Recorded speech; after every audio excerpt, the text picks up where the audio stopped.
दोस्तों, देशवासियों, नमस्कार। मैं वीरेश शांडिल्य हूं, राष्ट्रीय अध्यक्ष हूं एंटी टेररिस्ट फ्रंट इंडिया का, राष्ट्रीय अध्यक्ष हूं ब्राह्मण महापंचायत का। मैंने अनेक पब्लिक इंटरेस्ट लिटिगेशन, आतंकवादियों के खिलाफ जनहित के मुद्दों पर, डेंगू को लेकर जब पूरे देश में डेंगू फैला, हैजे से लोग मर रहे थे, मैंने अनेक जनहित याचिकाएं, public interest litigation Punjab Haryana high court में दायर की, जिन पर अहम फैसले आए।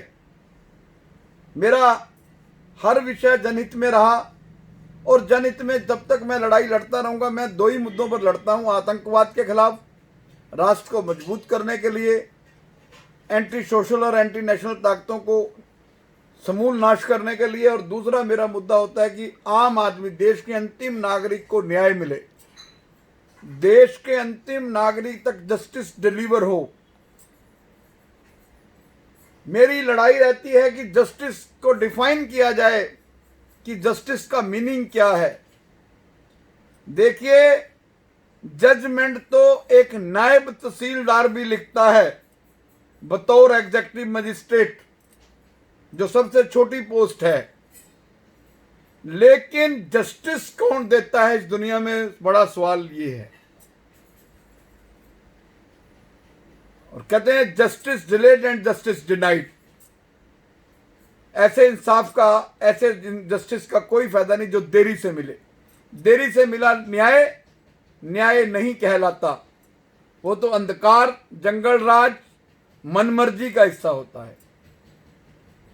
आज मैं बड़ा इंपॉर्टेंट इशू, अमित शाह जी, मुझे आपसे बड़ी उम्मीद है, जब से आपने 370 खत्म की, ये मुद्दा आपसे जुड़ा हुआ है, और विशेषकर हरियाणा के गृह मंत्री अनिल विज और देश के तमाम जेल के मंत्री और देश के तमाम गृह मंत्रियों से मेरी अपील है, मुझे एक कमेटी गठित की जाए, मुझे भी उसमें मेंबर बनाया जाए। मेरा ये मुद्दा आज बड़ा अहम मुद्दा है। ये मुद्दा देश की जेलों में बंद कैदियों और बंदियों से लेकर है। मुझे पता है अन्याय क्या होता है, अत्याचार क्या होता है, इनजस्टिस क्या होता है, फॉल्सली इम्प्लीकेशन केस में कैसे की जाती है, प्रताड़ित कैसे होता है जेल में व्यक्ति, निर्दोष व्यक्ति। मुझे पता है, पता नहीं कब राम राज आएगा। दुख की बात तो ये है, आज भी 1947 को देश आजाद हुआ, आज भी इस देश में आईपीसी, सीआरपीसी अंग्रेजों के टाइम की चल रही है। मुझे दुख होता है कि हरियाणा पंजाब का एक हाईकोर्ट है, जबकि हरियाणा में उम्र कैद का आदमी 14 साल बाद निकलता है और पंजाब का 8 साल में या 9 साल में निकलता है। जबकि एक high court, jail manual same, police manual same. तो आज अमित शाह जी, जो लोग मेरा ये लाइव वीडियो देख रहे हैं, मैं प्रेस के भाइयों से, देश की मीडिया से नम्र अनुरोध करूंगा,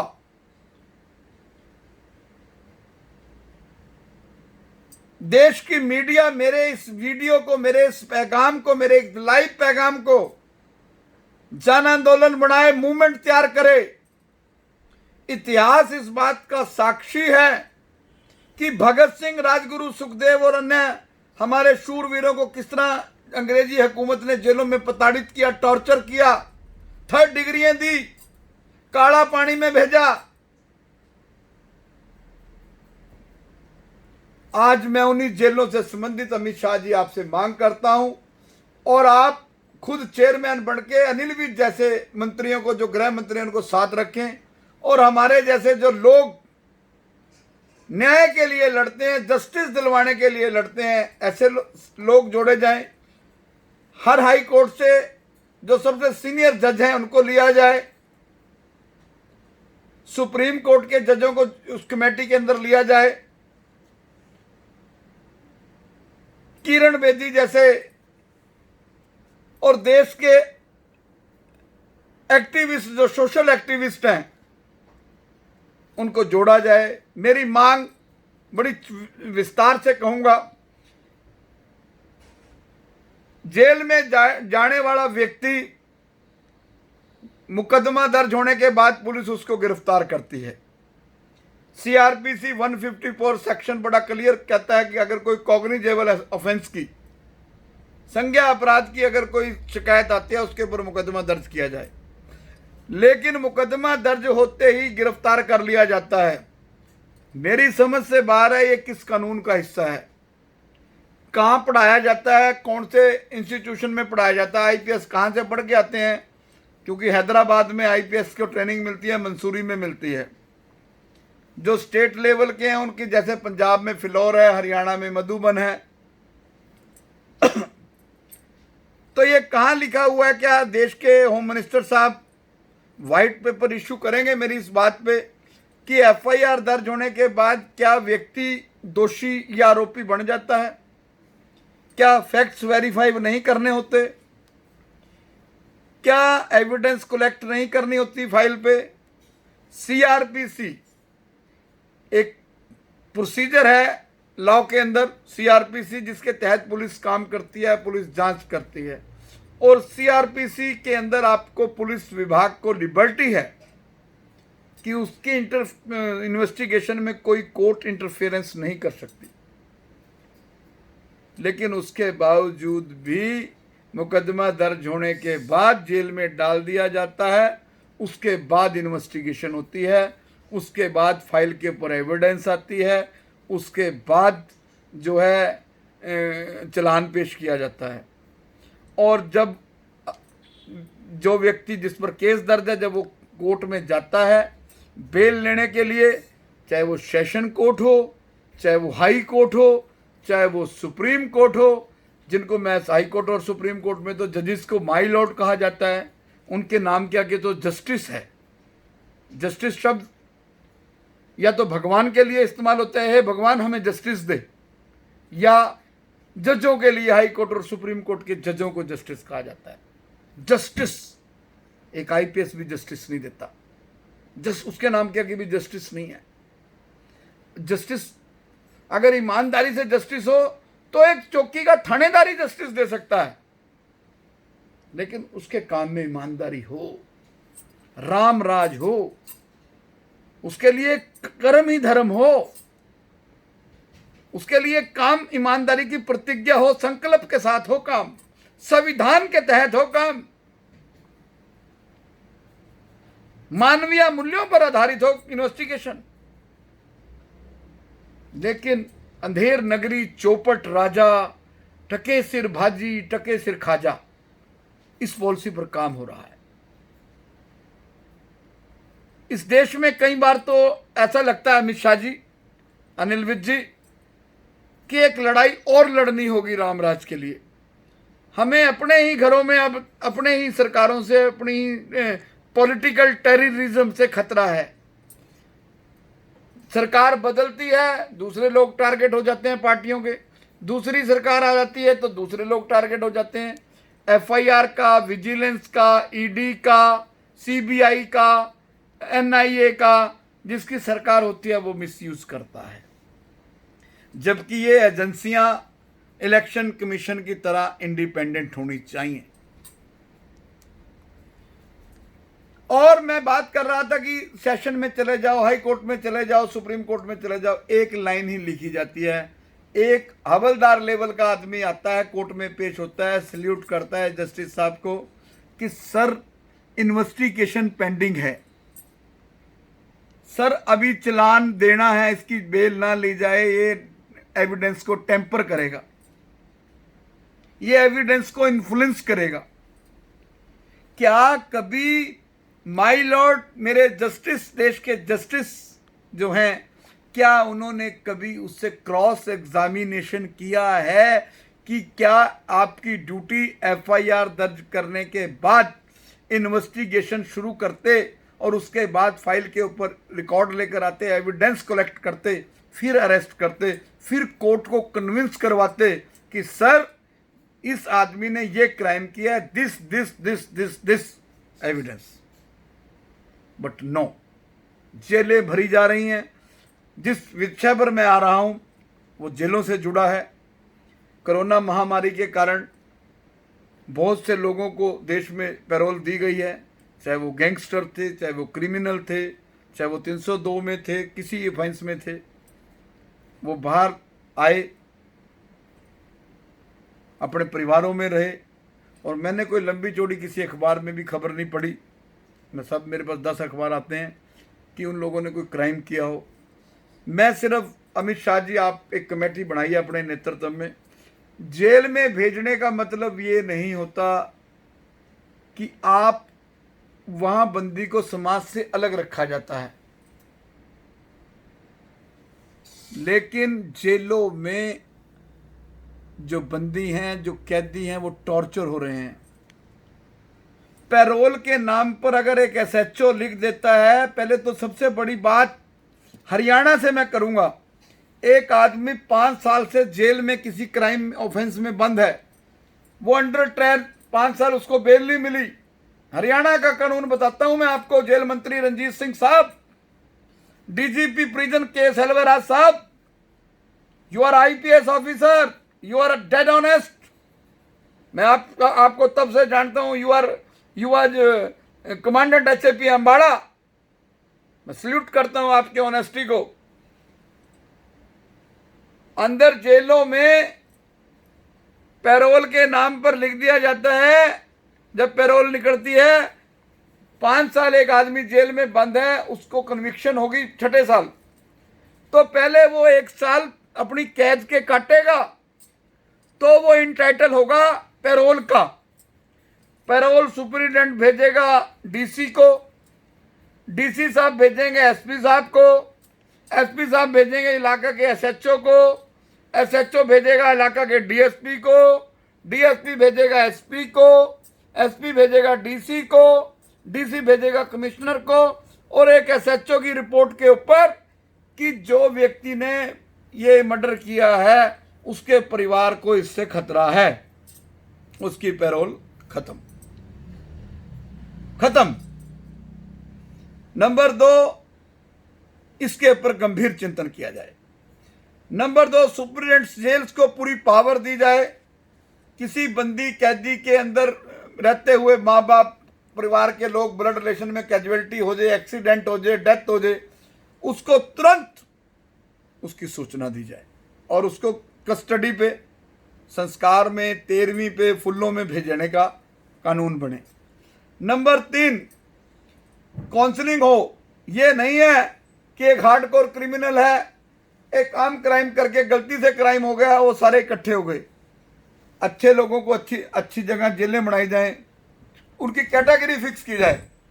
ये अच्छे लोग हैं, इनको ए में रखा जाए, ये बुरे लोग हैं, थोड़े कम बुरे लोग हैं, बी में रखा जाए, सी में। काउंसलिंग, अगर आप सबसे गंदे को लास्ट वाली कैटेगरी में रखेंगे, जेड वाला, तो वो नकल करेगा, रीस करेगा कि यार अगर मैं अच्छा बन जाऊं, क्राइम छोड़ दूं, एजुकेशन गेन करूं, जेल में अनुशासन में रहूं, भाईचारे में रहूं, तो मैं ए कैटेगरी में आ जाऊंगा, क्राइम कम होगा, सोच बदलेगी।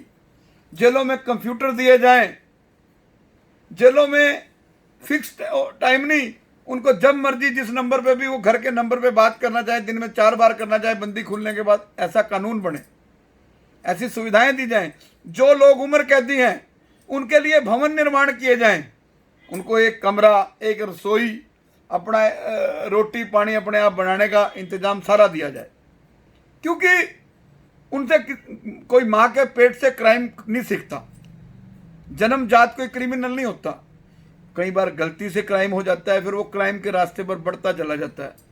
अगर हम उसकी काउंसलिंग करेंगे, जब हम इस देश में टेररिस्टों को कश्मीर में सरेंडर करवा के मुख्य धारा में लाने की बात करते हैं, जब हम असम में नक्सलियों को, जो सैकड़ों लोगों को मौत के घाट उतार देते हैं, उनको मुख्य धारा में लाने के लिए माफ कर देते हैं, भी आओ मुख्य धारा में आओ, सरेंडर करो, आत्मसमर्पण करो, तो क्या ये जो देश की, हिंदुस्तान की जेलों में बंद हैं, भाई आजाद भारत है, अच्छी सुविधाएं मिले, एजुकेशन मिले, अंदर थिएटर बने, अंदर तमाम तरह की सुविधाएं हों, ताकि उनके अंदर से, उनके मन से वो टेंशन, अंदर जेल में मैं पूछना चाहता हूं, मोबाइल कैसे जा रहा है जेल में? क्या कभी हरियाणा के इंस्पेक्टिंग जज ने, जो भी हरियाणा की जेलों में हाई कोर्ट से इंस्पेक्टिंग जज है, क्या उन्होंने पूछा है कि बंदी कैसे अंदर मोबाइल लिया? बंदी के ऊपर केस दर्ज? क्या किसी सुपरिटेंडेंट के ऊपर केस दर्ज हुआ? क्या किसी डिप्टी सुपरिटेंडेंट के ऊपर केस दर्ज हुआ? नशा कैसे आ गया? Who is responsible? कैसे आ गया? कितने कितने जो हैं टायर हैं, सिक्योरिटी टायर, 5-5 7 सिक्योरिटी टायर हैं जेल में। मैंने जेल को नजदीक से देखा है, मैंने बुरा टाइम देखा है। गंदा पानी, दवाई के नाम पर अगर किसी का पेट दर्द है उसको भी नशे की गोली। नशे की आदत कौन डालता है? जिस दिन इंस्पेक्टिंग, मैं देश के जजों से पूछना चाहता हूं, वो इंस्पेक्टिंग विजिट का मतलब बता दें। इंस्पेक्शन का मतलब, सरप्राइज विजिट की डेफिनेशन क्या है? कि आप रात को 3 बजे छापा मारो, आप लंच के टाइम छापा मारो।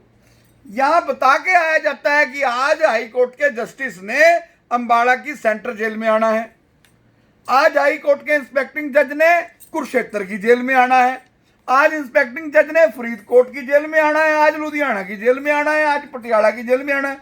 रंग शुरू हो जाता है, झंडे लग जाते हैं। सब्जी में जो सब्जी बनती है बंदियों के लिए, उसमें घी तैर रहा होता है। कभी मैं हाई कोर्ट के चीफ जस्टिस से मांग करता हूं, मेरे साथ जेल में चलिए, मैं दिखाता हूं हरियाणा की जेलों का हाल। कुत्ता भी ना रहे वहां, टॉर्चर हो रहा है। संविधान की, लोगों के संविधान की, देश के लोगों के संविधान की धज्जियां उड़ रही हैं। जो काम अंग्रेजी हुकूमत करती थी कई बार जेलों में, उससे भी बुरा होता है। हर तरह की सुविधाएं हो, वहां फल मिलने चाहिए, फ्रूट मिलने चाहिए, सारा करियाना मिलना चाहिए। वो एक शहर है जहां 2000, कुछ गांव ऐसे भी हरियाणा में जहां 200 की आबादी है, 250 की आबादी है, 300 की आबादी है, 400 की आबादी है, 500 की आबादी है। मेरे ख्याल हमारे अंबाला जेल में 2-2.5 हजार है, करनाल जेल में 4-5 हजार की आबादी है। वो तो एक शहर हो गया, कस्बा हो गया। वहां तमाम तरह की दुकानें होनी चाहिए, दिवाली दशहरा मनाया जाना चाहिए, पटाखे छोड़े जाने चाहिए, खुशी में भाईचारे में मिठाइयों की दुकान हो, हर तरह की सुविधाएं हो, ताकि वो बुरे कामों से बचें। वहां 20 रुपए मजदूरी दी जाती है, 15 रुपए मजदूरी दी जाती है। क्या बाहर काम लेते हैं 8 घंटे, तो क्या बाहर मजदूर 20 रुपए लेता है, 40 रुपए लेता है? एक मजदूर आज अपनी दिहाड़ी जो है 300 से 400 रुपए लेता है, यानी कि 12,000 रुपए महीना। एक बंदी को 12,000 रुपए महीना दिए जाए, साल के बाद अगर वो 2 साल 5 साल रहेगा, तो जब वो बाहर निकलेगा तो अपने पैरों पे खड़ा हो जाएगा। और मैं साथ ही, कोरोना महामारी चल रही है, कोरोना महामारी के दौरान अभी पैरोल, क्योंकि यूरोप में फिर एक्टिवेट हो गया है, लॉकडाउन हो गया है। जब तक कोरोना की वैक्सीन नहीं आती, जब तक कोरोना खत्म नहीं होता, तब तक किसी कीमत पर भी पैरोल जो है पर गए जो हमारे साथी हैं, बंदी हैं, बच्चे हैं, भाई हैं, बुजुर्ग हैं, उनको जेलों में ना बुलाया जाए। वो अपने घरों में बैठ के, क्योंकि अगर वो जेलों में जाएंगे तो एक बर्डन क्रिएट होगा। पहले उनके टेस्ट कराओ, जब एक विधानसभा में जाने से पहले टेस्ट हो रहे हैं एमएलए मिनिस्टरों के, तो अभी ऐसा पंगा ना ले सरकार। और मैं अमित शाह जी, लास्ट में सिर्फ मेरा एक संदेश है कि हरियाणा में देश की जेलों को साफ सुथरा बनाने के लिए, देश की जेलों में तमाम तरह की सुविधाएं देने के लिए, कम से कम देश की जेलों में, मेरी समझ में, उनको सजा है 4 दीवारी में रखने की। उनको सजा टॉर्चर करने की नहीं है, उनके मानव अधिकारों की उल्लंघन करने की नहीं है। बाबूजी, टॉयलेट जाके देखिए, जेलों के टॉयलेट देखिए जाके, लोग गंदा पानी, मटके का पानी पीते हैं, जाके देखिए, बुरा हाल है।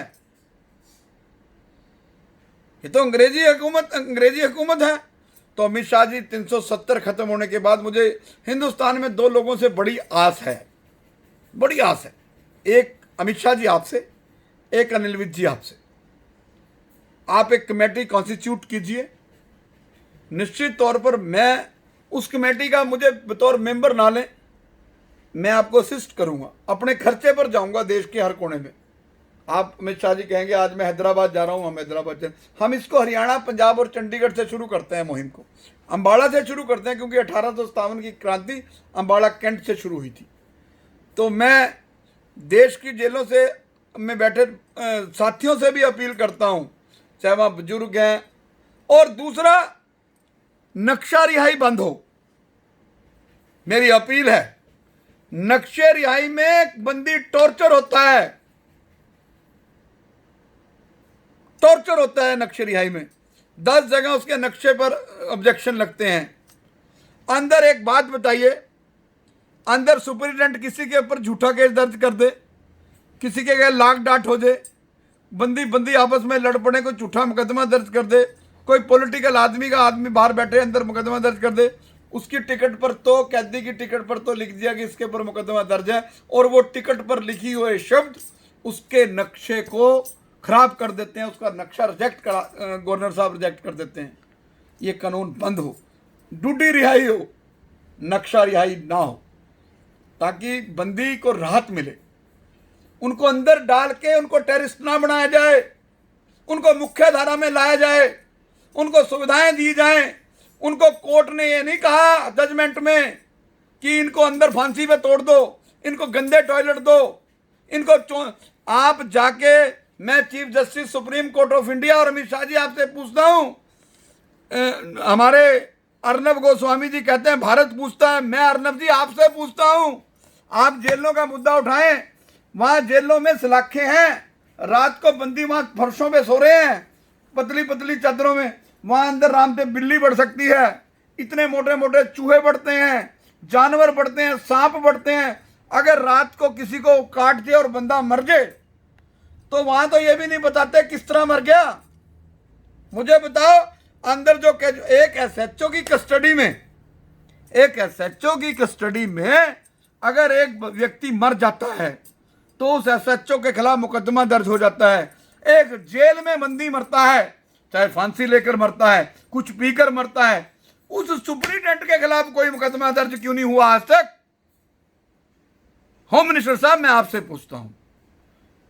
तो मैं उम्मीद करता हूं होम मिनिस्टर साहब अमित शाह जी, आप 370 के बाद सरदार पटेल हैं, और एक सरदार पटेल हमारे हरियाणा में पैदा हुआ है, अनिल विज, जो गृह मंत्री है, जो पुलिस की छवि को निखार रहा है, जो कानून के प्रति विश्वास बढ़ा रहा है, जो सेवा, सहयोग, सुरक्षा के नारे को मजबूत कर रहा है, जो आम आदमी, क्राइम, क्रिमिनल, माफिया, गैंगस्टर को खत्म कर रहा है।